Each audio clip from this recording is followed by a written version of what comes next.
Before I show you how to do a back fist side back strike, let me explain the application of the technique. The technique is used when something's not right. I actually feel someone breathing down my neck. Oh, it's you, Bob. Actually, that's the application of the technique. An opponent comes up behind you and you strike them. They've got to be to your side rear. If they're directly behind you, you can't hit them. But if they're on your side rear, you can hit them like this.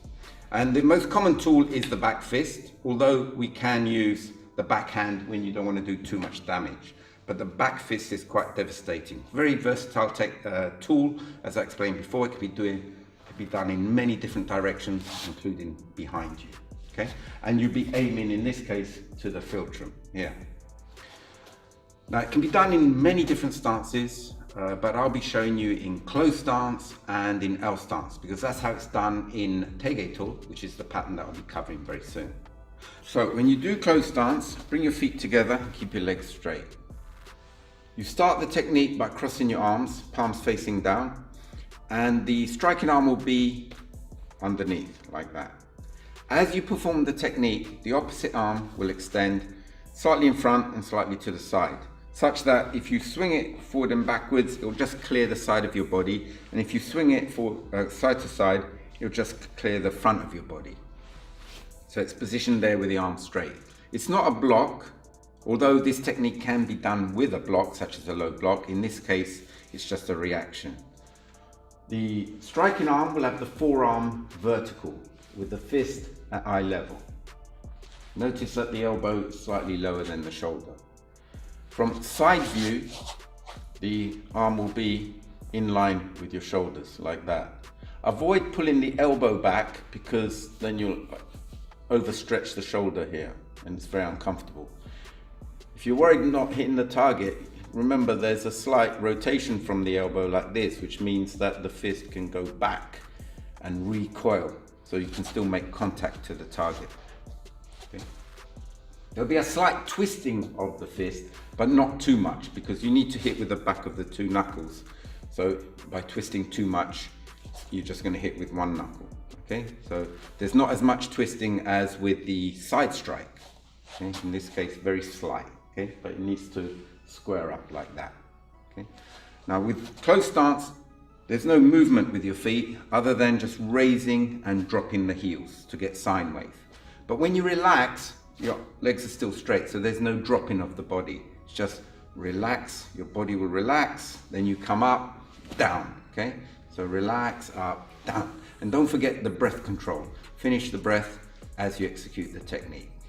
So practice that a few times in closed stance.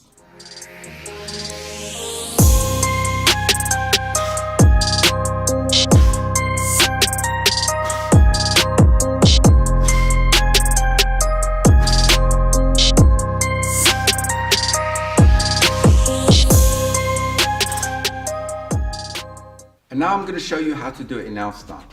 With L stance, the opponent's much further back, so you can step back and then do the strike behind you. Notice that the arm will be further back because your body's half facing, so that's to advantage. But otherwise, everything else is the same. The forearm's vertical, the fist is at eye level, elbow slightly below the shoulder. It's just, instead of being to the side, it's slightly further back. This arm will be a low block, because that's how it's done in Tageto. So we're going to practice it with a low block. So you wind up, cross the arms with the striking arm underneath, and then bring it back. Now you look in front. Although this is the primary technique and this is a secondary one, with the case of side back strike, you don't need to look at the target, so you can afford to look at the secondary target there. Okay, so there, like that. Again, very slight twist. So from this position, go into a neutral position, very slightly half facing, wind up, striking arm underneath, and then drop back into your L stance. You've got 70% of the weight on the rear leg, so you can afford to really throw your body back into the technique, which will help to get power. Okay, so relax, back, forward, like that. Okay, don't bring the shoulder too far back, because it will just take you offline. It will swing across. You want this to move in a straight line, you see? So your shoulder goes back and then it moves straight. Yeah, if you pull your shoulder back too much, it will curve at the end and that will throw you off target. Okay, so practice that going backwards in our stance.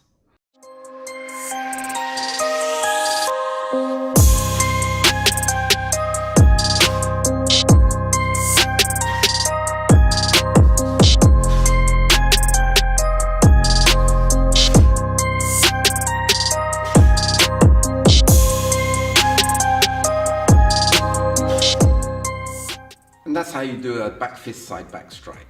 And be careful on the terminology. Make sure you do call it a side back strike, not a back side strike, for obvious reasons. Isn't that right, Bob? Such a miserable face. Yeah, I'm not surprised being hit so many times, eh? Anyway, that's it for today. So it's a goodbye from me and a goodbye from Bob.